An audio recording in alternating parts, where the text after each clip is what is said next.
Hey guys, spring is here and that means it's almost time to mow the lawn. Before we do that, we have to take care of our lawnmower. It's sitting all winter.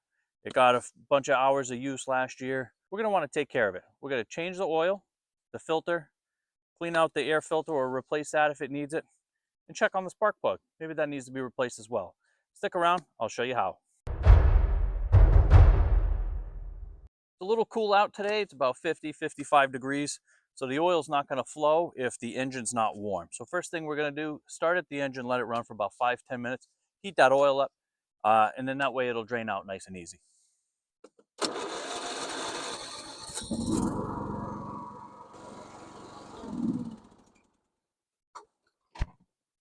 The mower in this video is a Cub Cadet LT1045 with a Kohler Courage 20 horsepower engine. What you're going to need for this project is something comfortable to lean on, especially in a gravel driveway, an oil drain pan, a place to put your used oil, some rags, a new filter, a funnel, and obviously the new oil.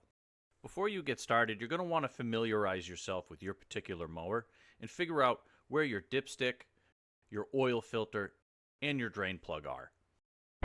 First thing you're going to need to do is get your oil catch pan underneath the drain plug. What I like to do is put a little piece of cardboard here because sometimes that drain plug doesn't quite make it over the frame and you get oil all over the place. So then we're going to remove this cap. Usually this is held on here, but it's a little broken on this mower. This has a quick drain on it. You push it in, turn it, and pull it out, and the oil starts coming out. And we're also going to pull the dipstick so the air can go into the crankcase while that's draining. I'm going to take this dipstick and really clean all the dirt and grime off of it. We don't want that to end up back inside the fresh oil. We're going to clean this up pretty good. And while that's draining, we're going to take off the oil filter here.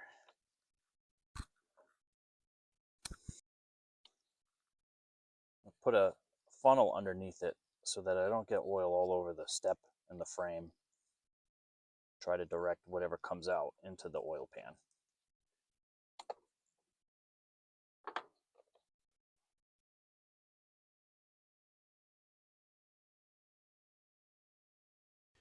Make sure you also take this opportunity to clean off the surface where the gasket on the oil filter is going to sit. Usually what I'll do is sit the oil filter upside down in a funnel on my drain bucket for a little while before I throw that away, get all the extra oil out of it.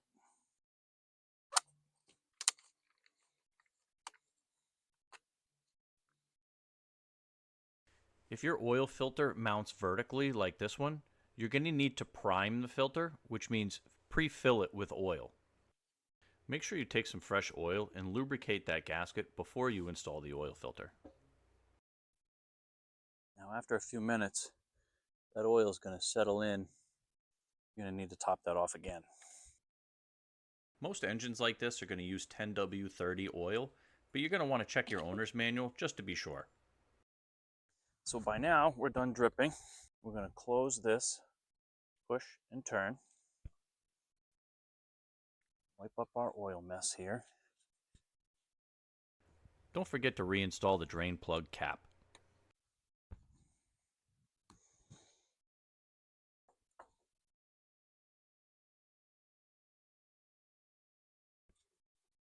When you install the new oil filter, make sure that you are only putting it on hand tight.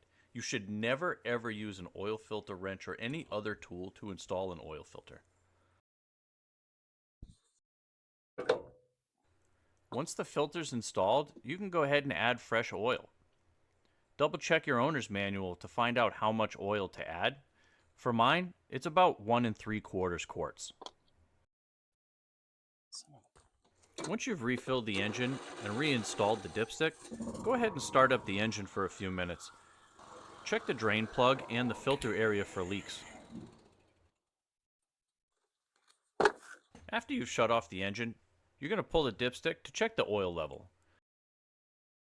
First, you're going to pull the dipstick out, wipe it off, and then put it back in the engine so that you can check the accurate level. Fresh oil should be right to the top of the hash marks, right where the F is on the dipstick. Once you're satisfied that the oil level is correct, wipe up any remaining oil on the side of the engine or on the frame of the mower. You don't want that dripping off in your yard or in your driveway. Okay, so that's an oil change. The next thing that we're going to do is check the air filter, which is in the air box here. On most of these lawn mowers, it's pretty obvious. There's a big plastic cover on the side. There's 2 thumb screws. You don't even need tools to get in here and open it. Now, this is where you're typically going to find things like grass and acorn buildup if you've had any rodents living inside under the hood over the winter time. As you can see, it's pretty clean in here.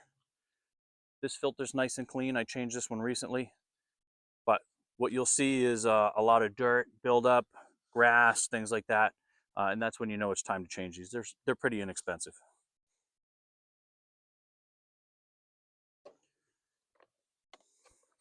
You also have a pre-filter in here, which is like a foam sponge. This is going to catch the big particles before it even gets into your paper filter. You can rinse that out in the sink. Typically, you don't need to replace that unless it's really oily. And this just slips right back on. Tighten up the thumb screws.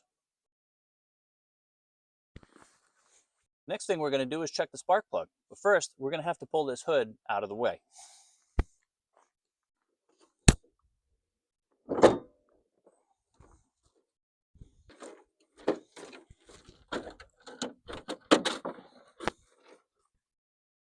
Most of these mowers don't require tools to remove the hood. You'll see there's a space in the frame with the mounting bolts, so tip the hood back towards the seat, just enough to get those bolts out, and lift the hood straight up. Next, you're going to remove the plastic cover on top of the engine. You should have 4 bolts around the edge of this plastic cover. 3 of mine are snapped off. You'll also need to remove the dipstick in order to get the cover off. Even if you don't need to replace your spark plug, it's a good opportunity to take this cover off and make sure that you don't have any rodent nests or any buildup of acorns and grass clippings underneath, which could either damage your wiring or overheat your motor. Spark plug on an engine like this is typically going to be right here in the front. And you can tell because you'll see this wire with this little L-shaped boot going to it. And this white piece of ceramic is your spark plug. You may need a special spark plug socket, which is extra deep and has a piece of rubber inside of it. On this particular model, it is a 16 millimeter socket.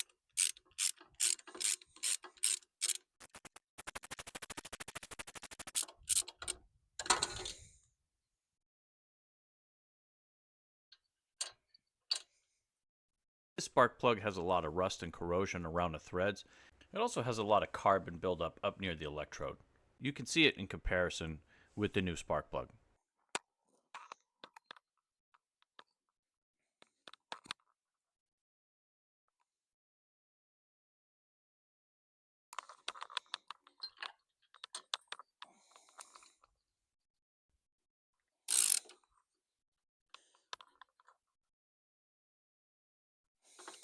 There is a torque spec for these. I don't feel like dragging out the torque wrench. Usually spark plugs are just put on there. Give it a gentle snugness. You don't want to crank them in there too tight. Put the boot back on and make sure that's good to go. So inside this boot is a little metal clip, and that is supposed to clip onto the end of the spark plug right here.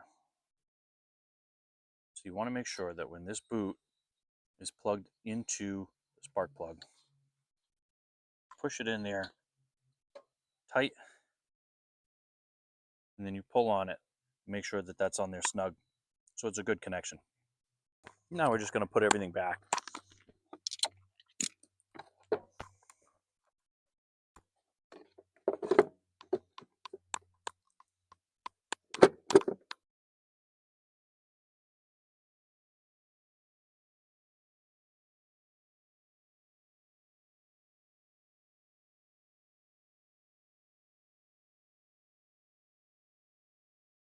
So there you have it. In about 30 minutes, we replaced the oil filter, changed the oil, checked the air filter, and replaced the spark plug. If you want your equipment to last 20 years or more, make sure you're following the routine recommended maintenance just about every year. This puppy's about 20 years old and still kicking. If you enjoyed this, make sure you like the video and subscribe to my channel for more DIY tips. Keep an eye out for my other video, where I'll focus on the deck, the belts, and the blades. Thanks for watching.